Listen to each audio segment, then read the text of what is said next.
Hello, everyone, and congratulations on your work so far. You've completed approximately a third of your first college class. Today, I'd like to take a minute to talk with you about the shape of your first exam, which will occur on day 7 of your first year seminar. Just like reading and note-taking, writing, discussion of intercultural literacy, and much more that we're practicing this block, this exam serves multiple purposes. Exams are one of several different ways that you will be assessed during your time in college and perhaps beyond, including in graduate programs. Most of you have probably already taken exams, perhaps many in your academic career so far. Your first FYS exam might be similar to some of these, or it might not be, at least for some of you. So we wanted to give you some information up front about the content and format of the exam. So first of all, the directions at the top of the exam will read as follows, as is displayed in front of you. We're interested in learning, interested in what you've learned in your first several days in college. The first questions I'll come back to in a bit, but later questions on the exam you can earn partial credit. And so we want you to write write to us succinctly but clearly about what you know and what you've learned on the topic. All of your answers should be easy for us to read. Please write legibly. And unless previously arranged, there's no electronic devices allowed on the exams. The content will be proportional approximately to how much time we've spent covering the material. So what we mean by that is that in order to keep the exam a reasonable length, we're not going to be testing over everything that we've covered. But it will, the exam breakdown mirrors roughly the time we spent in class. So there'll be less on chapter 1 of Isaacson than on the lessons that we've covered from Ravelli.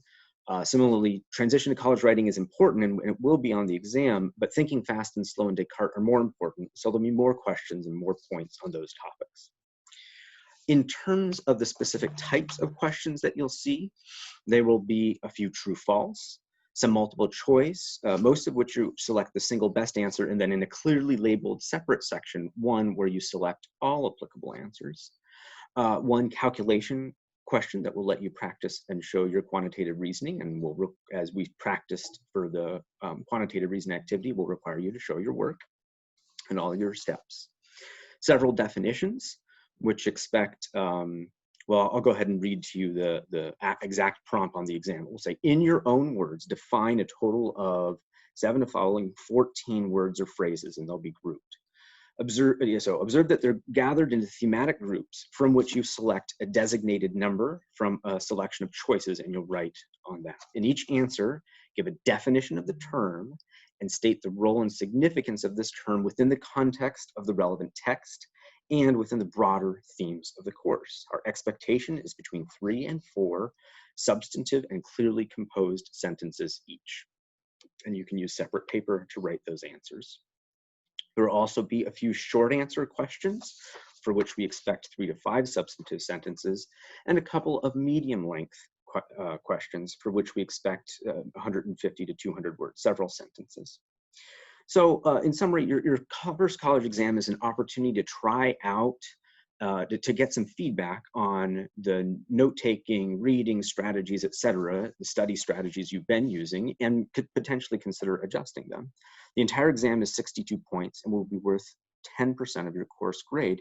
It's designed purposefully as a relatively modest part of your grade. Even if you score fairly poorly, you can still do well in the class. That's not true of if you do it for all assignments, but this one assignment should not play an outsized role, and it should. So our goal is that it's not overly stressful. We want you to think of it more as a learning opportunity than anything else. So I guess I should say a word about the final exam. Your goal, as it relates to this exam, so your goal should not be to cram for day 7's exam and then forget the material. Remember, we're trying to create durable learning in this course. And in fact, the final exam will be cumulative. So while we'll focus on materials from day 8 through 17, the final exam on day 18 will incorporate some of this first week plus material. So we encourage you to think about that as you prepare for your exam. We'll hand back the graded exams and discuss them in much more detail. We'll hand them back for you to look at briefly, at least, and then we'll collect them. But so that you can see what you can learn from this assessment of your learning so far, and that will happen on day 11, Monday, September the 21st. At that time, you'll get a chance, like I said, to apply some of what you're going to be reading soon and make it stick, as well as transition to college writing, to make any adjustments in your exam procedures. So good luck.